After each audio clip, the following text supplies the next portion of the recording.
The galaxy declined to help, but humanity stood alone. Part 1. The Plath Great Hall of Station Verilon was the largest structure ever built by living hands. It stretched for kilometers in every direction. Filled with floating platforms were representatives from over 300 species, gathered to discuss the fate of worlds. Light came from artificial stars that hung in the ceiling, casting soft golden glow over beings of every shape and size. Ambassador Una Park stood at the central platform, alone.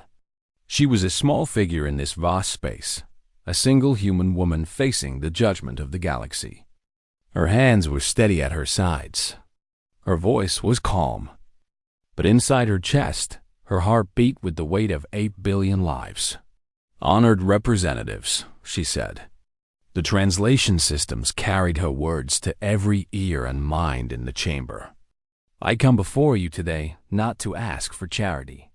I come to invoke the sacred promise that binds us all." She touched a control on her wrist. Above her, a holographic display came to life. It showed a map of the galaxy, with a dark stain spreading across the outer rim. The stain moved, consuming star after star. "The Vora swarm," Una continued.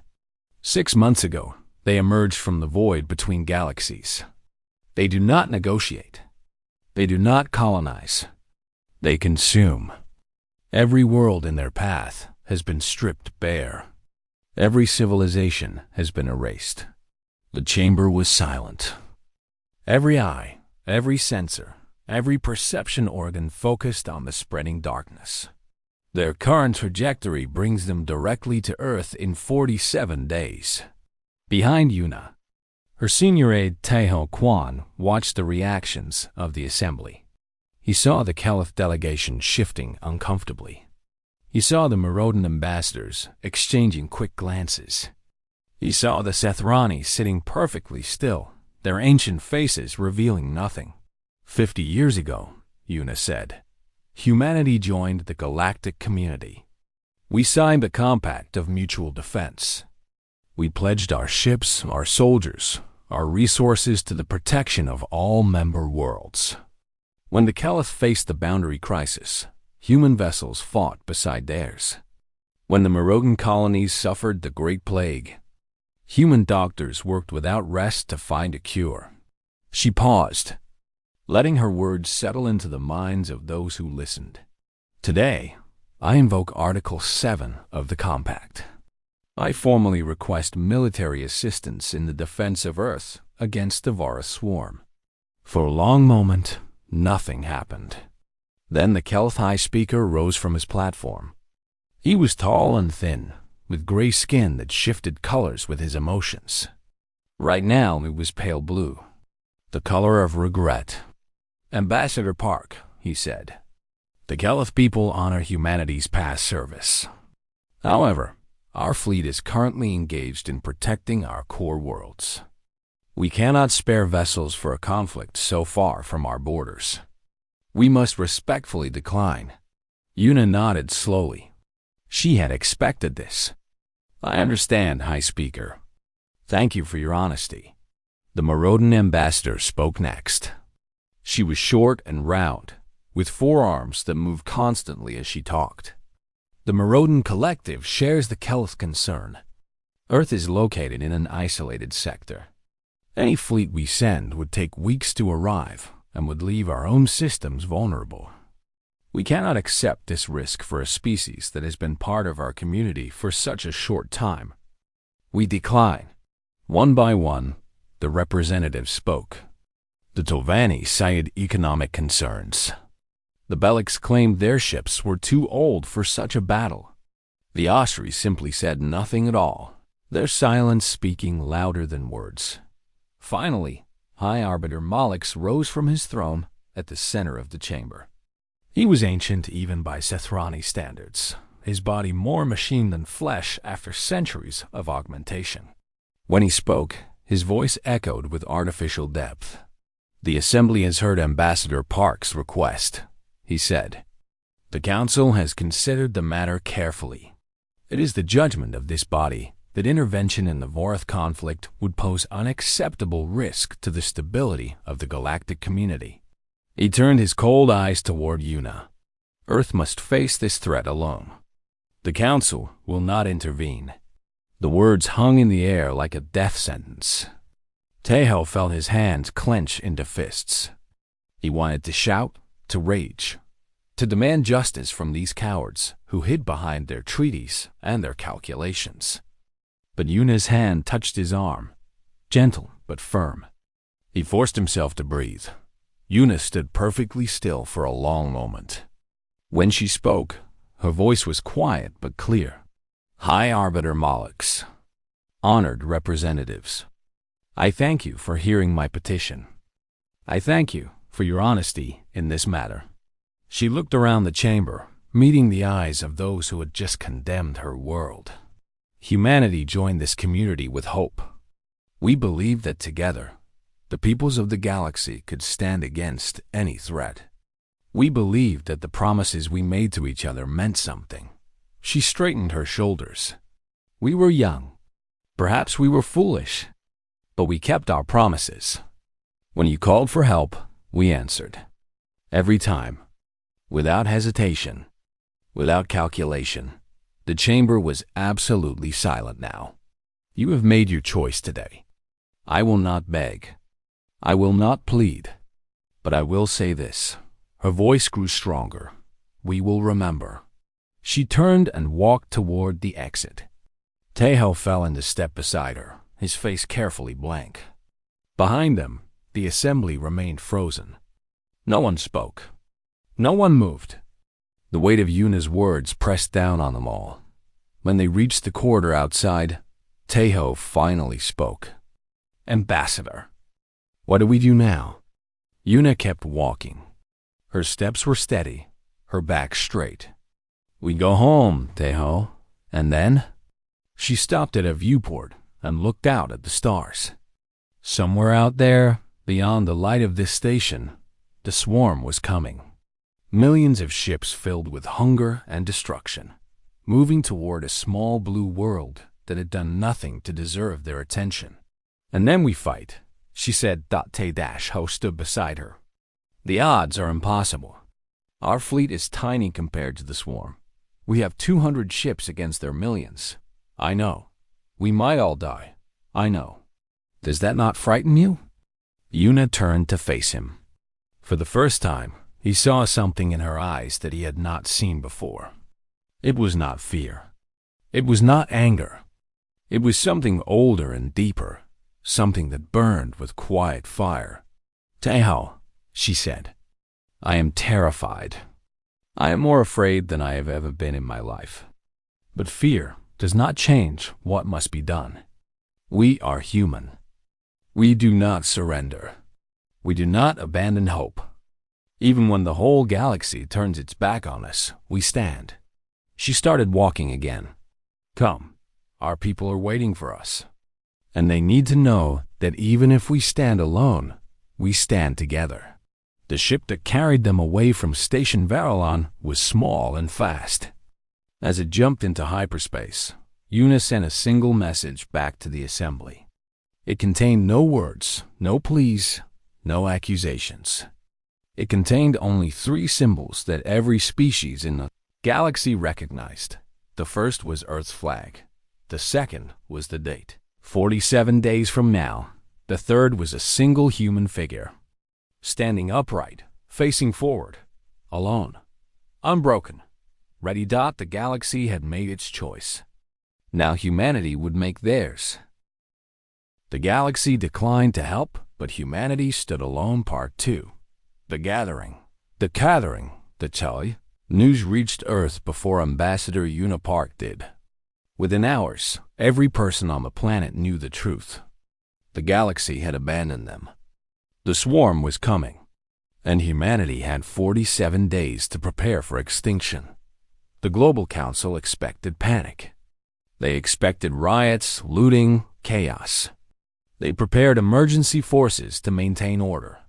They built shelters and stockpiled food. They made plans for a world falling apart. But the panic never came. Instead, something else happened. Something the leaders did not expect. Something that made them stop and stare at their screens in silence. The recruitment centers opened at dawn the next morning. By noon, the lines stretched around city blocks. By evening, they stretched for kilometers. Young people, old people, men and women of every background stood together under the sun and the rain, waiting for their chance to sign up. Retired soldiers came out of quiet lives. Engineers left comfortable jobs. Doctors closed their practices. Teachers said goodbye to their students. They came from every corner of the world, speaking 100 different languages, carrying 1,000 different stories. But they all said the same thing when asked why. Because it's our home. Admiral Dong-wook Lee stood at the window of the United Defense Command headquarters in Busan and watched the crowds gathering below.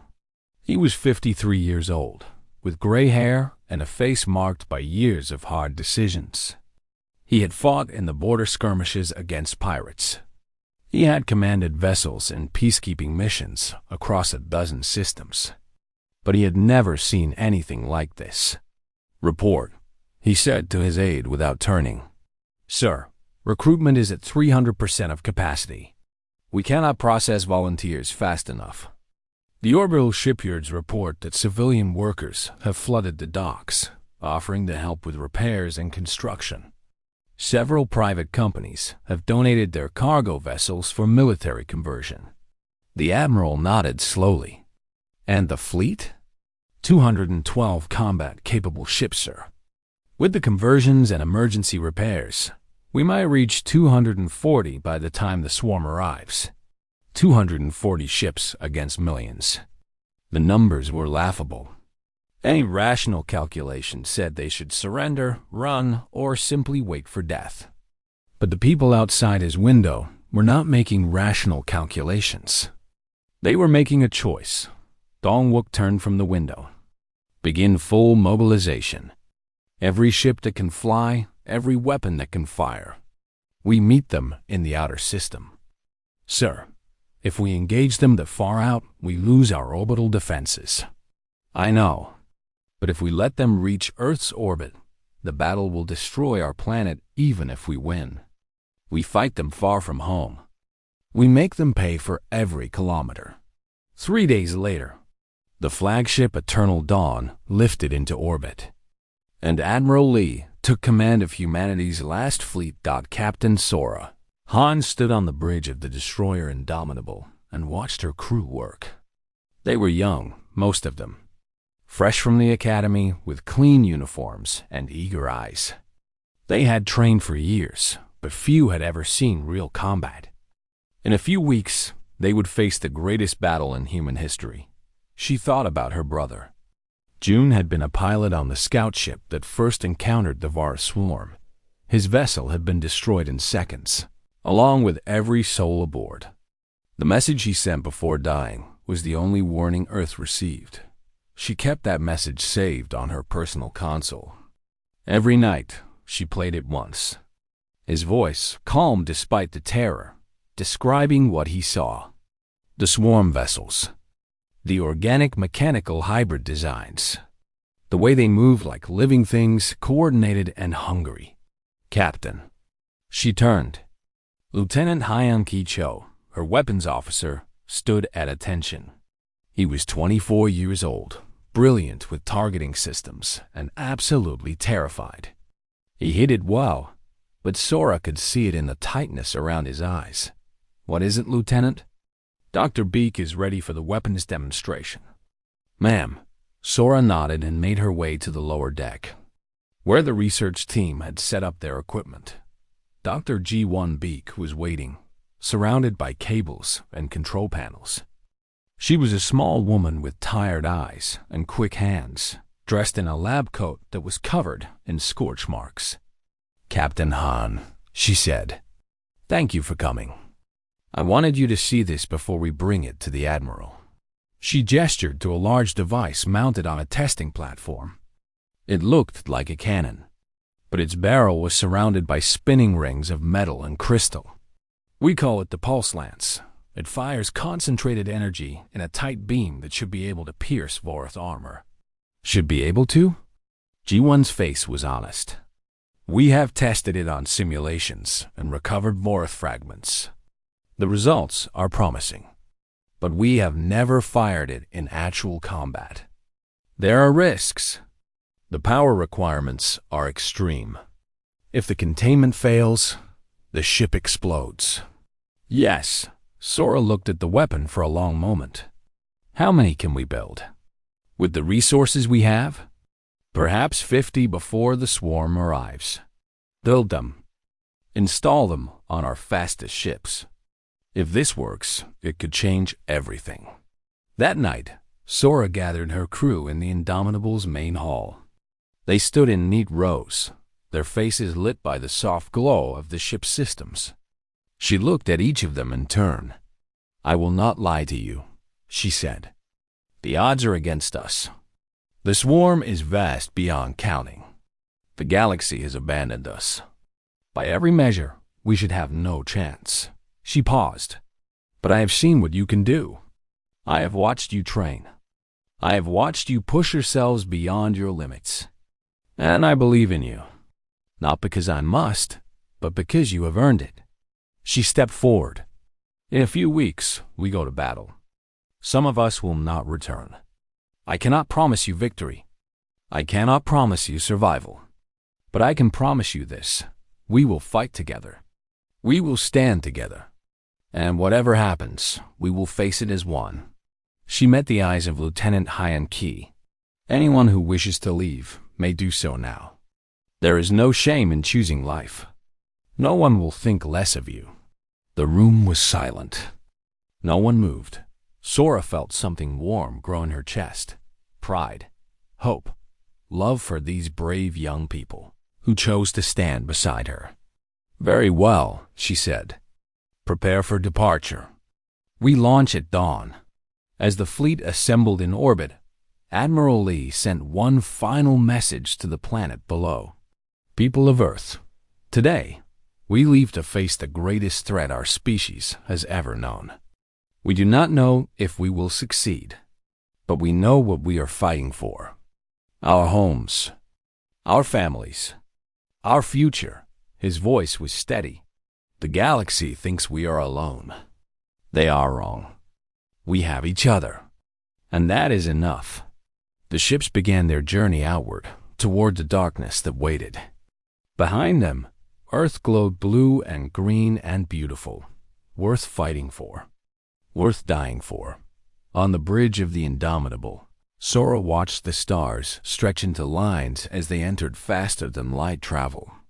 Beside her, Lieutenant Hyan Ki checked his weapon systems for the 100th time. Captain, he said quietly, do you think we can win?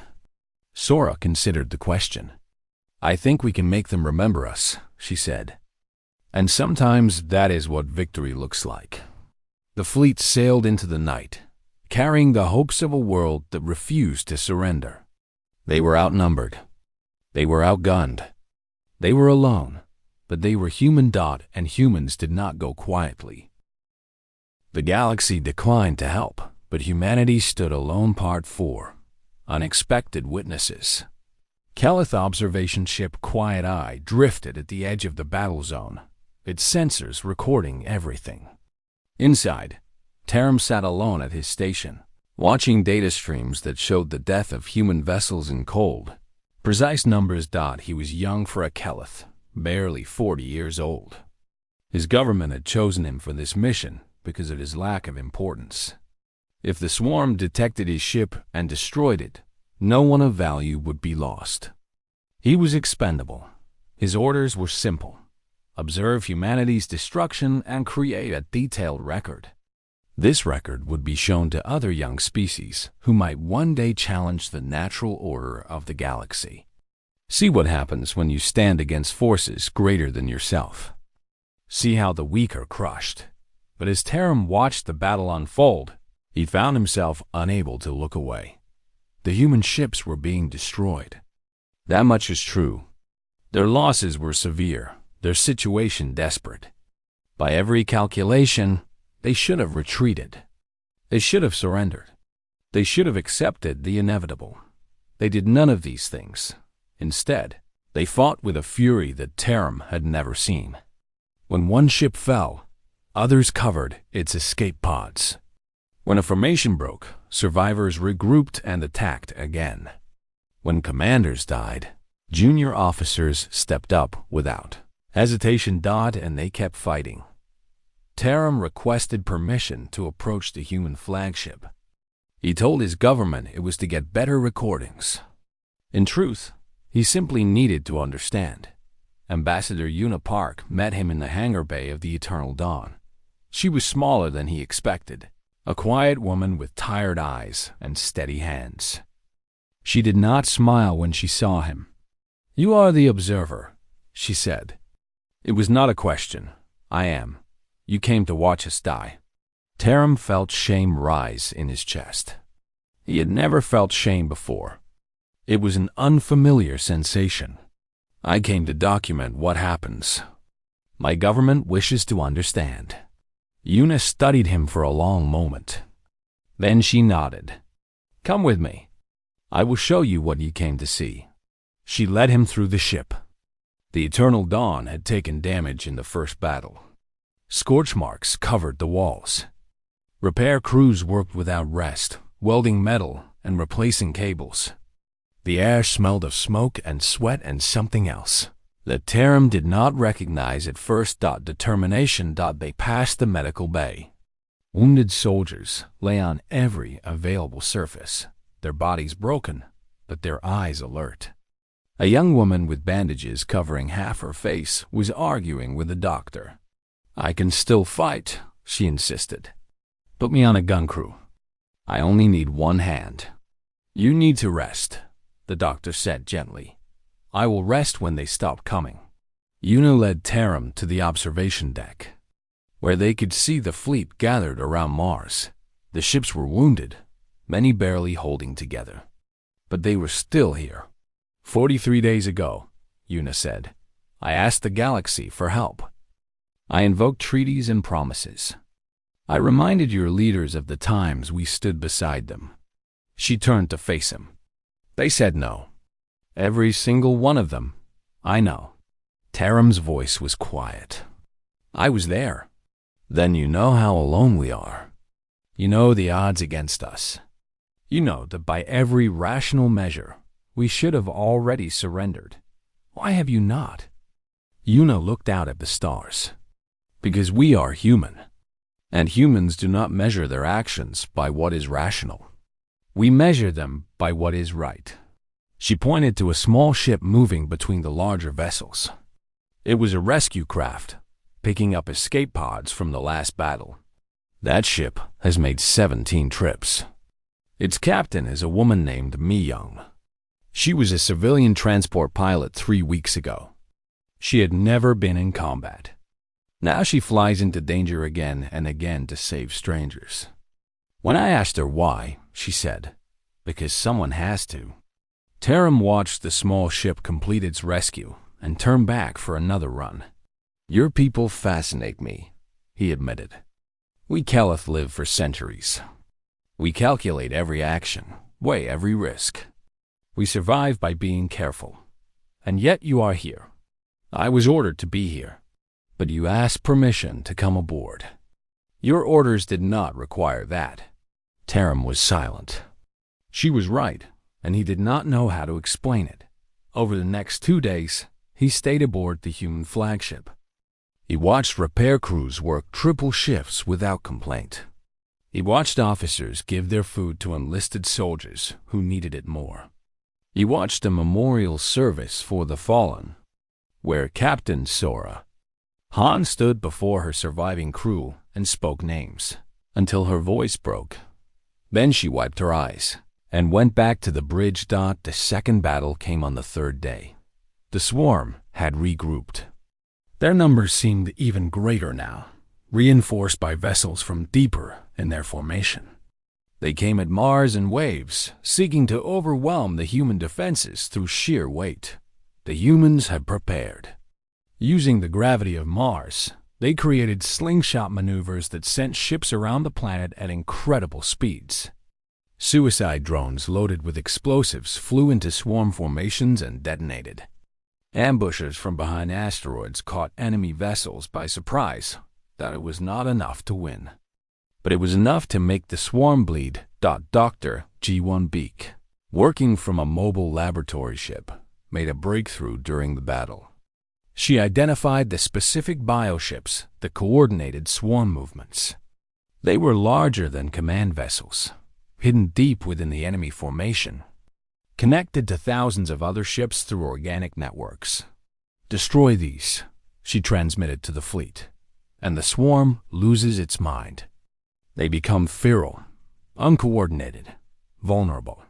But reaching those coordination ships would require flying through the heart of the swarm. It would be a one-way trip. Admiral Lee did not order anyone to do it. He did not have to. Volunteers flooded the communication channels. Taram watched all of this from the observation deck. He saw humans sacrifice themselves to protect strangers. He saw them laugh and cry and hold each other as they faced impossible odds. He saw them refuse to give up, even when every logical calculation said they should. And something inside him changed. He returned to his ship and opened a communication channel to his government.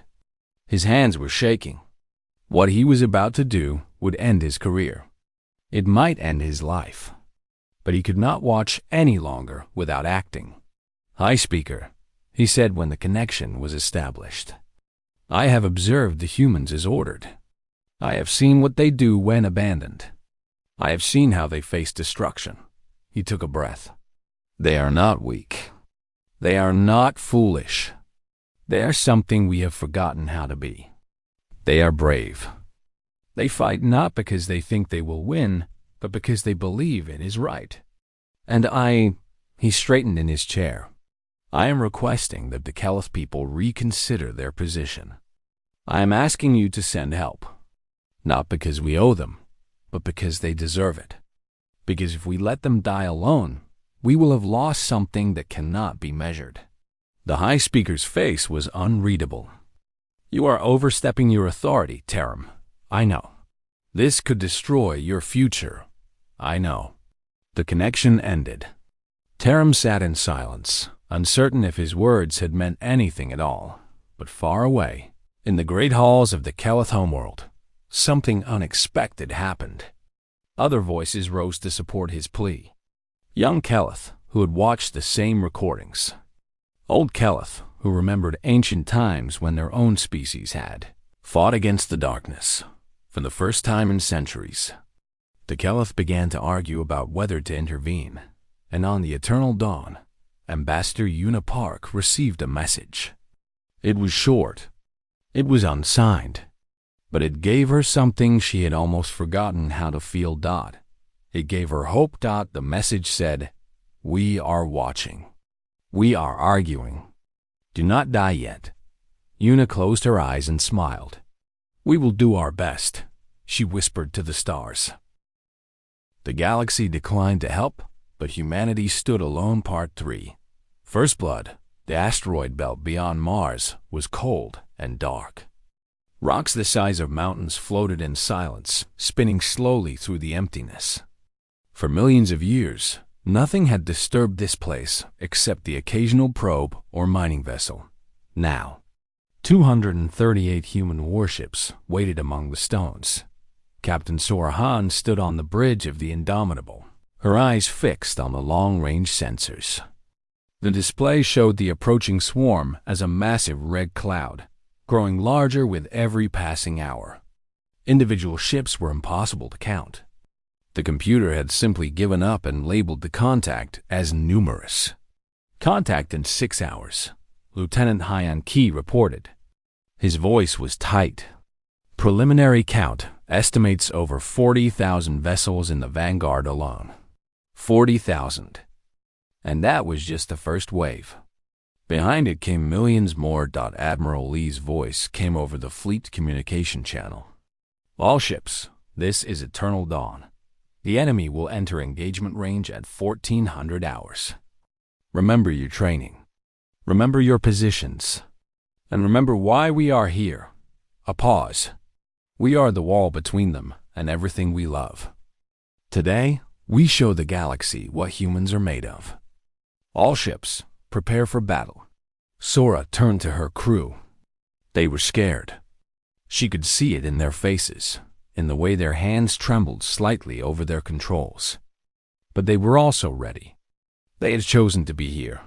Battle stations, she said calmly. Weapons free on my command. High on key, charge the pulse lance. Already charging, Captain. She almost smiled. The hours passed slowly. The crew ate their last meal before combat in silence. Some wrote messages to families back home, recording their words in case they did not survive. Others prayed to gods of a dozen different faiths. A few simply sat and stared at the stars, taking in the beauty of the universe one last time. Then the sensors screamed. The swarm arrived like a living nightmare. Thousands of vessels poured out of faster-than-light travel, filling the space ahead with dark shapes. They were not like any ships humanity had ever seen. Part metal, part organic, they twisted and moved with horrible grace. Tentacles of unknown material connected smaller vessels to larger ones. Eyes or things that looked like eyes glowed with cold light. Contact, contact, contact. The tactical officer's voice cracked. They're everywhere. All ships engage. Admiral Lee commanded. The battle began. Human destroyers surged forward in tight formations, their engines burning bright. Missiles launched in waves, streaking toward the swarm with deadly purpose. The first impacts lit up the darkness, creating flowers of fire that bloomed and died in seconds. The swarm responded. Organic projectiles spat from their vessels, traveling at impossible speeds. The first human ship died in the opening seconds. The cruiser Resolute, torn apart by a direct hit to its reactor. 400 souls gone in a flash of light. Evasive pattern Delta, Sora shouted. The Indomitable rolled hard, dodging a stream of projectiles that would have shattered her hull. Around her, the fleet scattered into the asteroid field, using the rocks as cover. The swarm followed. They were fast, faster than human ships, and they moved with perfect coordination. When one vessel died, others filled the gap instantly. When human ships tried to hide, the swarm found them. When human formations tried to retreat, the swarm surrounded them. Commander Yoon Yoon's voice came over the combat channel. Her carrier, the Sentinel, was coordinating fighter squadrons near the center of the battle. All fighter wings target their larger vessels. Concentrate fire on the connective tissue between ships. Break their formations. Hundreds of small fighters dove into the swarm, their weapons blazing. They were brave, those pilots. They knew their chances. But they flew anyway, weaving between enemy vessels, striking at weak points, buying time for the larger ships. Many did not return. Sora watched the tactical display as ship after ship winked out of existence. Each light represented a crew, a family, a story that would never be finished. The weight of it pressed down on her chest. Captain, I have a shot on what looks like a command vessel. Hyunki's voice pulled her back. His hands were steady over the weapon controls. Pulse Lance is fully charged. Sora looked at the display. Among the swarm of smaller vessels, one ship stood out. It was larger than the others, covered in strange protrusions that pulsed with dim light. Other ships seemed to orbit around it, moving in patterns that suggested it was giving orders. Take the shot, she said. Hyunki fired. The pulse lance discharged with a sound like thunder. A beam of brilliant white energy crossed the distance in an instant, striking the command vessel dead center. For a moment, nothing happened. Then the alien ship cracked open, its hull splitting like an egg. Fire erupted from within. The vessel died. Around it, the nearby swarm ships faltered. Their coordination broke. They scattered in confusion, crashing into each other, firing wildly at empty space. "It worked," Hyanki breathed. "Captain, it worked." "Broadcast to all ships," Sora commanded. "The pulse lens is effective. Target their command vessels. Break their coordination." The word spread through the fleet. Other ships equipped with the new weapon began targeting the strange command vessels. One by one, the giant ships died, and each death created ripples of chaos in the swarm. But it was not enough for every command vessel destroyed. 2 more seemed to appear. The swarm adapted, spreading their leaders throughout their formation, making them harder to target. And while humans celebrated small victories, the overall battle continued to turn against them. The Sentinel took a critical hit. Yunbai's voice came over the channel, calm despite everything. "Sentinel is losing atmosphere. Engines at 20%. I am ordering evacuation of non-essential personnel." "Commander, get out of there," Admiral Lee ordered. "Negative, Admiral. There is a transport ship behind us, full of wounded from the first wave. If I leave, the swarm will catch them. I am staying." Sora closed her eyes briefly. She understood. She would have made the same choice. The Sentinel fought on, her remaining weapons firing until the last moment. When she finally died, she took 7 swarm vessels with her. The transport ship escaped. "All ships, fall back to secondary positions," Admiral Lee commanded. His voice was heavy. "Regroup at Mars." The retreat was orderly but painful. Human ships covered each other as they pulled back, sacrificing the wounded to save the whole. Behind them, the swarm regrouped, their coordination returning, their numbers barely diminished as the Indomitable limped toward Mars. Sora looked at the casualty reports. 63 ships lost, 40,000 crew dead or missing. And they had only faced the Vanguard. "Captain." Hyanki's voice was quiet. "We hurt them. We proved they can die. We did." Sora watched the stars through the viewport. "But it is not enough." "Not yet." Then the communication officer spoke up. "Captain, I am detecting an unknown vessel entering the system. It is not Vorath. Transponder indicates Keleth origin." Sora frowned. The Keleth had refused to help. Why would one of their ships be here? She opened the channel. "Unknown vessel. This is Captain Sora Han of the Earth Destroyer Indomitable. Identify yourself and state your purpose." The response came after a long moment. A young voice, uncertain but clear. "Captain Han, my name is Taram. I am here to observe. My government wishes to witness. What happens next?" Witness. They had sent someone to watch humanity die. Ari felt anger rise in her chest. But she pushed it down. There was no time for anger. "Then watch, Taram," she said. "Watch closely. And remember what you see." She cut the channel and turned back to her crew. "Prepare for the next engagement. We are not finished yet." Outside, the swarm continued its advance. And somewhere among the stars, a single Keleth observer began to question everything he had been taught about humans. The galaxy declined to help, but humanity stood alone. Part 5. Standing alone. Standing tall, the final battle began at dawn. From the perspective of those on Earth, the sun rose over quiet cities. People gathered in streets and parks, looking up at the sky. They could not see the combat happening millions of kilometers away, but they knew it was there. They knew that everything depended on what happened in the next few hours. Above Mars, the human fleet formed its last line. 78 ships remained. Many were damaged. All were exhausted. But they stood in formation, their weapons charged, their crews ready. Admiral Dong-wook Lee stood on the bridge of the Eternal Dawn and looked at the approaching swarm. His body was tired. He had been wounded in the second battle, and the medical staff had done what they could. But he was not a young man anymore. He knew he might not survive this day, That was acceptable. "All ships," he said into the fleet channel. "This is Admiral Lee. Today, we fight our final battle. I will not tell you that we will win. I cannot promise you survival. But I can tell you this." He paused, gathering his strength.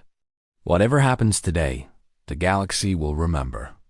They will tell stories of how humanity faced extinction and refused to kneel. They will speak of ordinary people who became heroes. They will remember that when the darkness came, we stood in its path and said, 'No further.'" His voice grew stronger. "We did not choose this fight, but we choose how we face it. With courage, with honor, with love for all that we are fighting to protect. Today, we make the swarm regret ever coming to our home." Across the fleet, crews straightened at their stations. Fear remained, but it shared space with something more powerful. Pride. The swarm attacked with everything they had. Millions of vessels surged forward, filling space with their terrible forms. The 5 coordination bioships that controlled them pulsed with dark light. Directing the assault with cold precision, Captain Sora Han led the strike force. 20 ships, including the Indomitable, had volunteered for the mission. Their goal was simple: reach the coordination bioships and destroy them. Everything else was secondary. "Follow me," Sora said. "Do not stop. Do not hesitate. For Earth." The ships dove into the swarm. The fighting was brutal. Enemies surrounded them from every direction. Sora's navigator fell when a projectile pierced the bridge. A communications officer took his place, steering the ship with one hand while sending messages with the other. Around them, strike force vessels died one by one, each taking swarm ships with them. Lieutenant Hyan Ki fired the pulse lance again and again. His accuracy was perfect. Every shot found its target. But the weapon overheated quickly, and each firing cycle took longer than the last. "First bioship in range," he reported. "Fire!" The lance struck true. The coordination bioship cracked and died. The swarm vessels around it went mad, crashing into each other, firing wildly. 12 strike force ships remained. On the edge of the battle, Taram made his decision.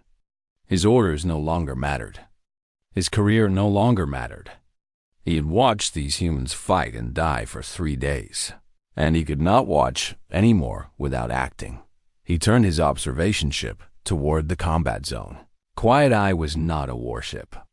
Its weapons were designed for defense only, weak pulses meant to discourage pirates. But Taram did not care. He flew into the formation and began firing at any swarm vessel that came near. "This is Taram of the Keleth," he transmitted. "I stand with humanity." On the Indomitable, Sora heard his message. Despite everything, she smiled. The second bioship fell. Then the third. 9 strike force ships remained. "Fourth bioship locked," Hyan Ki said. But his voice was wrong. Sora turned and saw blood on his uniform. A piece of shrapnel had struck his side during the last attack. "You are hurt. I can still fire, Captain." He met her eyes. "Let me do this." She nodded. He fired. The lance beam crossed the distance and struck the bioship. But the containment system, pushed beyond its limits, finally failed. The weapon exploded. Hyan Ki was thrown across the bridge. When Sora reached him, he was still breathing, but barely. "Did I get it?" he whispered. She looked at the display. "The 4th bioship was dead. You got it." He smiled and closed his eyes. 1 bioship remained. But the Indomitable's main weapon was destroyed, and the other strike force ships were gone. Only Sora's vessel and 2 others still flew. "Captain," her helmsman said, "our engines are still functional. We could ram it." Sora understood. A direct collision would destroy both ships. It was a suicide run. She thought of her brother. She thought of the crew who had followed her into this darkness. She thought of Earth, blue and green and beautiful, waiting to learn if it would survive. "Set course," she said. "All hands, prepare for impact." The Indomitable turned toward the final bioship and accelerated, but another vessel reached it first. Taram's observation ship. The Quiet Eye slammed into the bioship at full speed. The explosion was massive, consuming both vessels in a ball of fire that could be seen from Mars. The fifth bioship died, and the swarm broke without their coordination ships. The swarm vessels lost their purpose. They scattered in every direction, attacking each other, fleeing into the void, crashing into asteroids. The organized assault became chaos. The remaining human ships tore into them. Admiral Lee commanded from the front, his damaged flagship leading the charge. Hour after hour, the battle continued, but now the momentum had shifted. When it finally ended, the swarm was destroyed. Not a single enemy vessel remained in Earth's system. The threat was over. 43 human ships survived. Millions of people were dead. The cost of victory was beyond measure. But Earth was safe. As the survivors began rescue operations, new contacts appeared on sensors. Ships from across the galaxy emerged from faster-than-light travel. Keleth vessels, Merodan vessels, even Sethrani vessels. They came not to fight but to help. Medical ships rushed to tend the wounded. Supply vessels brought food and water and repair materials. The same species that had refused to help now flooded the system with support. Ambassador Una Park stood on the bridge of the Eternal Dawn when High Arbiter Mollix requested communication. She accepted the call. The ancient Sethrani's face appeared on the screen. He was silent for a long moment. "Ambassador Park," he finally said, "we have observed what occurred here. We have seen what your people accomplished. Una waited. We were wrong. About humanity. About the meaning of strength. About what it means to stand alone." He lowered his head slightly. The gesture was foreign to his species, but Una understood it. "Respect. Double quotes. We ask your forgiveness." Una thought about all the ships that had been lost. All the people who had died waiting for help that never came. All the fear and grief and pain of the past weeks. "We will remember," she said quietly. "We will remember who stood with us. We will remember who did not. And we will remember who came in the end." She paused. "But we are human, and humans learn to forgive." In time, the screen went dark. On Earth, the news spread slowly. People emerged from shelters to see the sky again. In cities across the world, strangers embraced each other. Some laughed. Some cried. Most did both. In a small town in Korea, an old woman received a message. Her daughter Sora had survived. The ship was badly damaged, and many crew members were lost. But Sora was alive. The woman sat down heavily and wept with relief. Above the planet, the combined fleet of the galaxy orbited in formation. At its center flew the battered remains of humanity's last defense. Small and wounded and impossibly brave, they had stood alone, and they had won. Months later, the Galactic Assembly would pass a new resolution. It was called the Human Doctrine, and it said simply this: when any member species faces extinction, the galaxy will respond together. No one will stand alone again. The resolution was proposed by a young Keleth representative named Taram. Speaking from a chair that had been recovered from the wreckage of his destroyed ship, he did not survive the battle, but his message did, and humanity remembered. They always would.